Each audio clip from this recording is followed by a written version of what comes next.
Today we're relaxing by the lake with Stephanie, a QHS member whose life journey is as refreshing and inspiring as a day spent by the water. But what currents guided her to where she is today? Let's take a peaceful stroll through her story and see what's been happening behind the scenes. Hi, my name is Stephanie. My heritage comes from, on my mom's side, they are Czechoslovakian. On my dad's side, I don't really know because he didn't know his real dad. And his real mom was very much bound by alcoholism. Actually, both of his parents died from cirrhosis of the liver, I think, his biologicals. And he was raised by my grandpa Pat, who served in 3 wars and was very decorated and was an awesome grandpa to us. And on my mom's side, I had fantastic grandparents. Some of my happiest memories growing up as a kid was riding 4-wheelers. I was born in Spain, but raised early on a chicken farm. And I wanted to be a chicken catcher whenever I grew up. And then as we got older, me and my brother, I have one younger brother. And as we got older, we moved to a better area with a better school. I was very blessed to get straight A's all through school.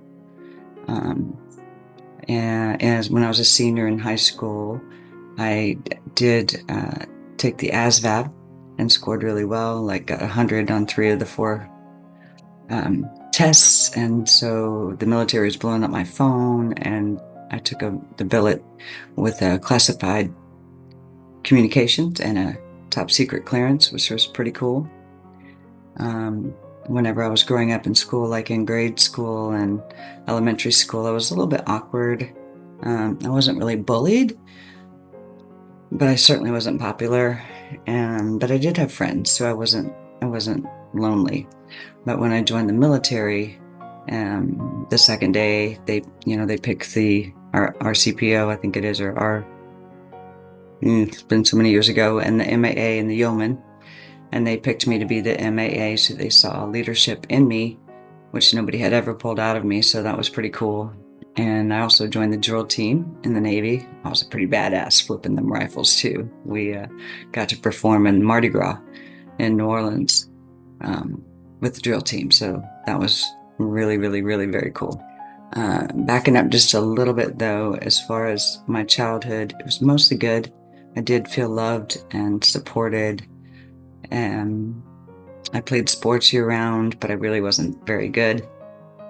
And no major injuries or traumas. I did crash a 4-wheeler into a barbed wire fence once, which wasn't fun, and I still remember that, of course. And then when I was 16, my dad told me that they were going to get a divorce. And life changed for me quite a bit at that point, not knowing how life worked. And I went to work at Waffle House that day, and a lady that was getting off her shift as I was getting on mine, I was pretty upset and trying to get myself together. And she said, "You know what you need, baby, is just turn around right there to that cigarette machine, get you a pack of cigarettes, and it'll calm you right down." And I did. And so that started at age 16, a lifelong series of various addictions. A couple of them I didn't think I would make it out alive. To God be the glory. And so then from the Navy, I went to security and surveillance, which was a boiler room situation. Hired 50 or 60 people a week and fired 85 to 90% of them because it was all just very cutthroat.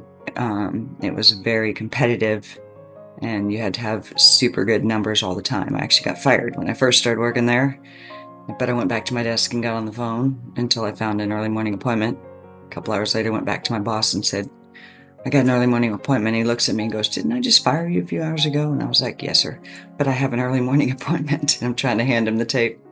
"Didn't I just fire you?" "Yes, sir, but I have an early morning appointment," which was a 6:30 a.m. appointment, the best ones you could get. And so he listened to it and let me keep my job. So I was there for 7 years, but during that time, we made really good money. But we worked so much that all we did was hang out with each other after work. And I got introduced to some pretty hardcore drugs. And I was a functioning addict. for sure, but I was definitely an addict. And so I moved to North Carolina to try to get away from it. That didn't work. So then I called mom and my old boss and came clean, and my old boss already knew anyway. And so I went into rehab for 30 days. When I came out, he hired me as his corporate trainer. From fired to corporate trainer. I got to rewrite their training manual. The firings went down. They were still pretty tremendous just because of the pressure. We had to feed our mind every day. You couldn't call in sick unless you had a doctor's note. You couldn't call in dead. You would have lost your job. You're 1 minute late for work, it's $100 out of your paycheck. Like, they'd be sued out of business now, but at the time, it teaches you to be early. It teaches you to play hurt. It teaches you to not make excuses. And so that between the military and that, I was like, man, I am like, nothing can hurt me now. And then I owned a mortgage company for about 10 years. I did get, at age 28 or 9, I met my kid's dad. And we were together for 12 years, married for 10, had 2 beautiful children.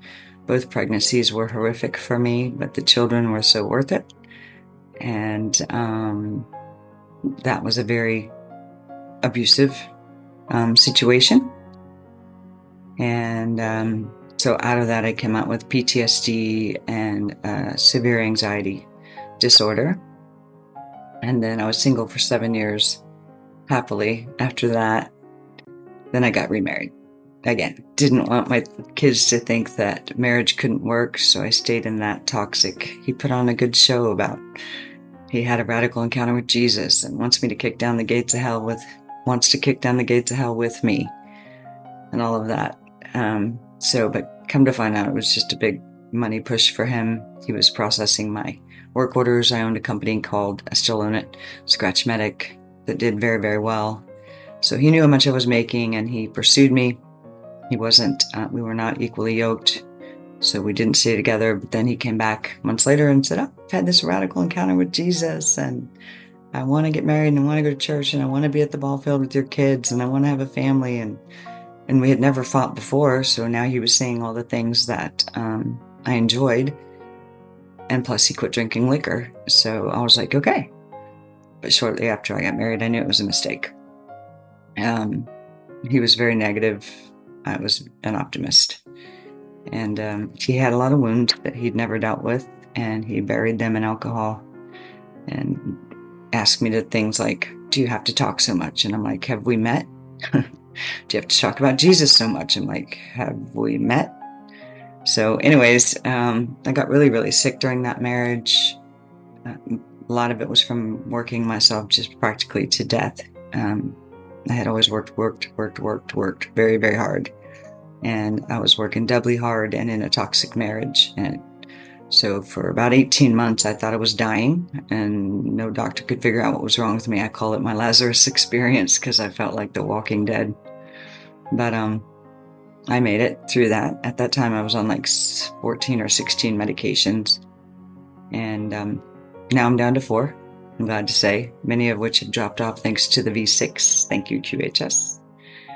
I've gotten into breath work and tapping and several things that I have learned to deal with anxiety, because I got a PhD in anxiety.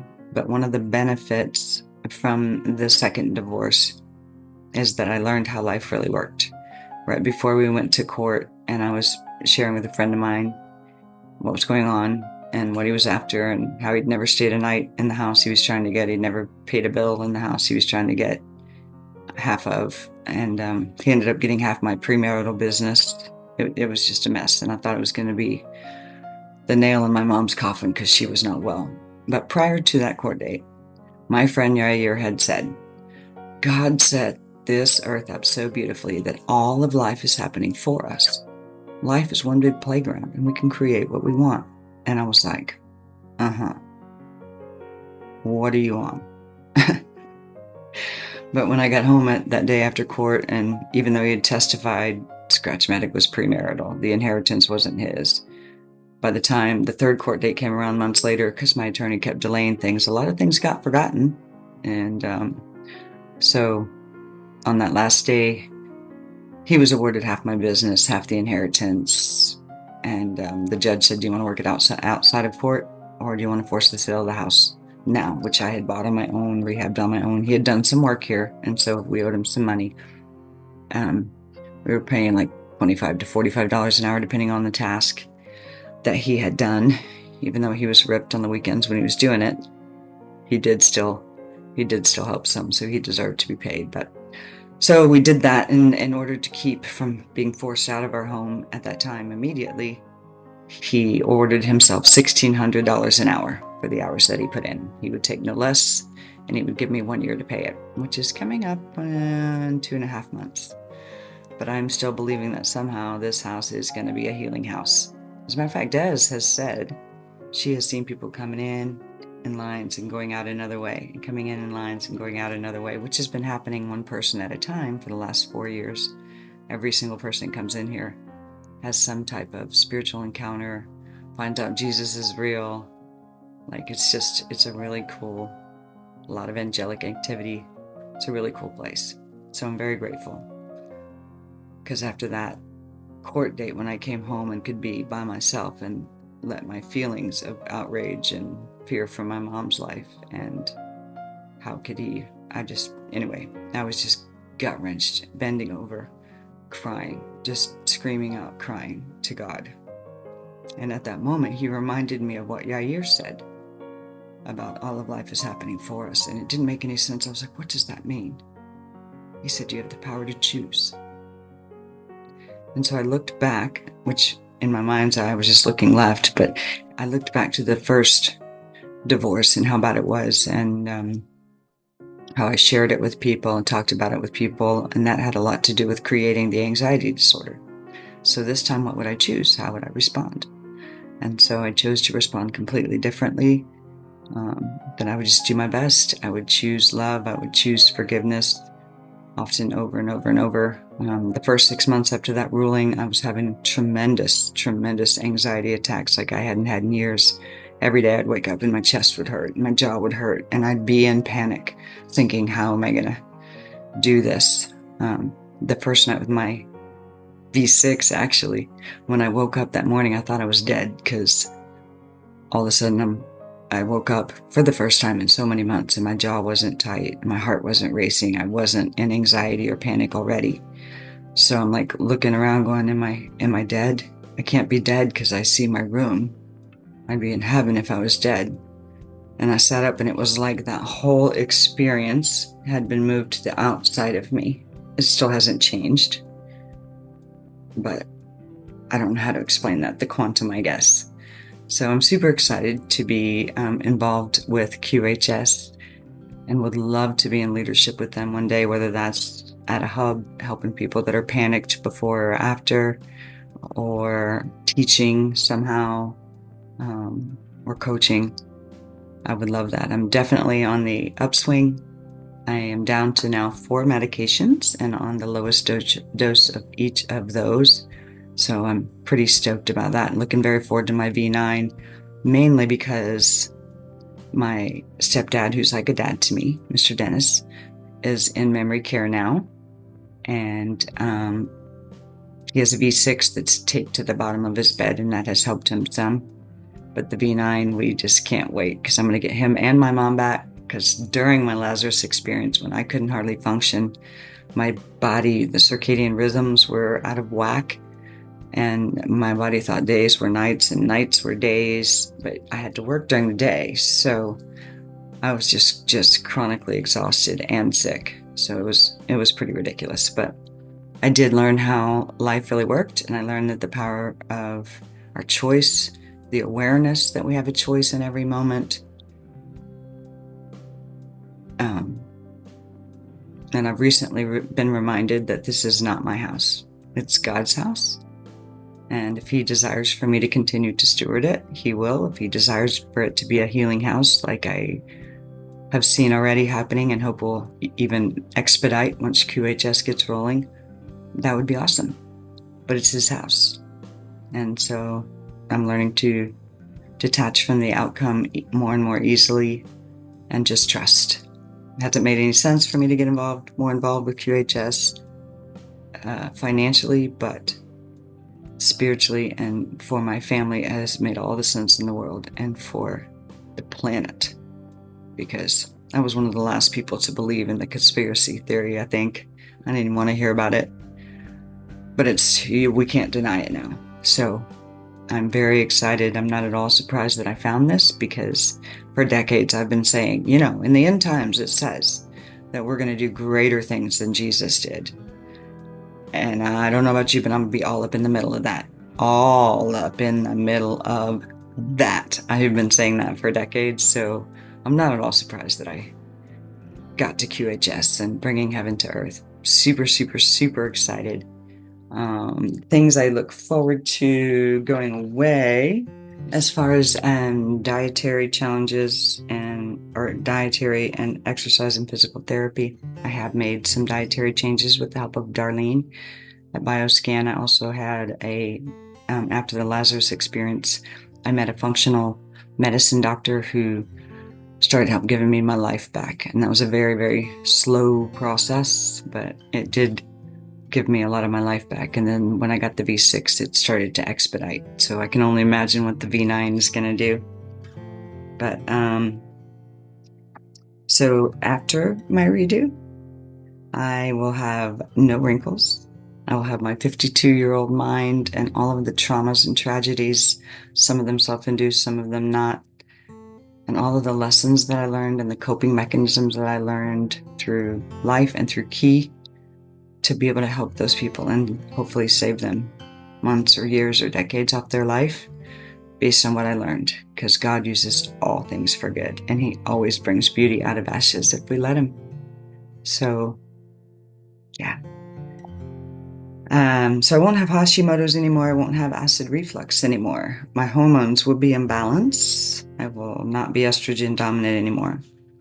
I do believe that the V6 has healed cancer in my breast already. I will not have to take Synthroid for my thyroid or the Hashimoto's or depression medicine anymore. I miss my appetite. My ideal weight's 138. I'm at about 130 now. And I've been between 125 and 132 for 4 years since that Lazarus experience. So I'm very much looking forward to getting back to looking a little bit healthier at 138. 140 wouldn't hurt my feelings, but 138 is my ideal goal. So I'm looking forward to having a regular appetite and not having to take medication to induce an appetite. And I drink almost a gallon of water a day, and I cough a lot. So I'm looking forward to that being gone. No, I have no idea what's up with that. And then lastly, my eyesight. I will not wear contacts anymore. I did put hearing aids down about 2 years ago when I became a somatic breathwork coach, and breathwork itself just eased open those joints and a lot of my nervous system. So I don't have to wear hearing aids anymore, but I do look forward to being able to understand clearly without hearing aids. So since I've gotten more involved with QHS, I've gotten less involved with breathwork. So I've lost a little bit of that hearing gain, but I'm sure it's coming right back with the V9. So thank you, QHS. Thank you, Jesus. And I am looking so forward to changing the globe and bringing heaven to earth. Count me in, baby. 2 feet in, 2 feet in. Join us on the Prequel, where every story matters and every voice is heard. Because here at QHS, we're all about healing, learning, and growing together.